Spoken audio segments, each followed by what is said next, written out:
I'm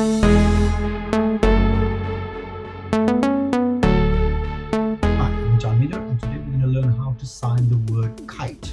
You take your dominant hand to be the kite, and you take your index finger and you're just showing it like you're flying a kite. Kite.